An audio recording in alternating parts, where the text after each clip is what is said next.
15 अगस्त 1947 देश को अंग्रेजों से तो आज़ादी मिल गई, परंतु पूरे भारत के खासकर सरहदी इलाकों में चारों तरफ लाशों के ढेर लग गए थे।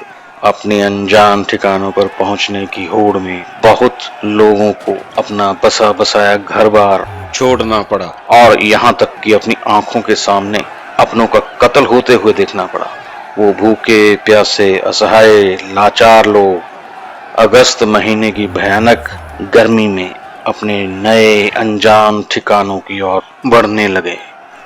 माउंटबेटन योजना के आधार पर भारत और पाकिस्तान दोनों देशों को ही आजाद घोषित कर दिया गया। इसी योजना के अनुसार ब्रिटिश भारत के बंगाल राज्य को पूर्वी पाकिस्तान और भारत के पश्चिम बंगाल में बांट दिया गया। इसी तरह भारत के पंजाब राज्य को पाकिस्तानी पंजाब और भारतीय पंजाब में बांट दिया गया।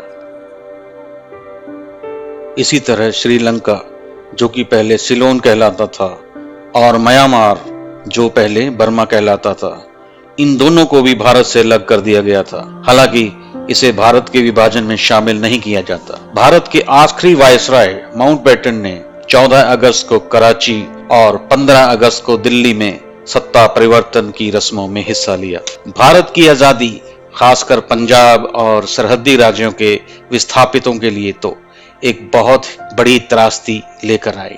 विभाजन के दौरान हुई हिंसा में 10 लाख लोग मारे गए और करीब 1.5 करोड़ शरणार्थियों ने अपना बसा बसाया घर बार छोड़कर शरण ली। भारत की ओर से पाकिस्तान को 50 करोड़ रुपए की राशि देनी थी, परंतु 22 अक्टूबर 1947 को पाकिस्तान ने कश्मीर पर हमला कर दिया। इसी कारण भारत के केंद्रीय मंत्रिमंडल ने इस राशि को देने से इनकार कर दिया, परंतु महात्मा गांधी ने आमरण अनशन शुरू कर दिया और पाकिस्तान को 50 करोड़ रुपए की राशि देने के लिए भारत पर दबाव डालना शुरू कर दिया। और इसी दबाव में आकर भारत ने पाकिस्तान को वह राशि भी दे दी। बाद में नाथूराम गोडसे ने महात्मा गांधी के इस कदम को उनकी हत्या का एक कारण बताया था। विभाजन की इस प्रक्रिया को ब्रिटिश सरकार ने ठीक से नहीं संभाला। देश में शांति कायम करने की जिम्मेवारी भारत और पाकिस्तान की नई सरकारों पर ही डाल दी गई। लोगों को कोई भी आवश्यक सुरक्षा प्रदान नहीं की गई। इसी के कारण दंगे भड़क उठे और लाखों लोग अपने अपने घरों को छोड़कर भाग गए।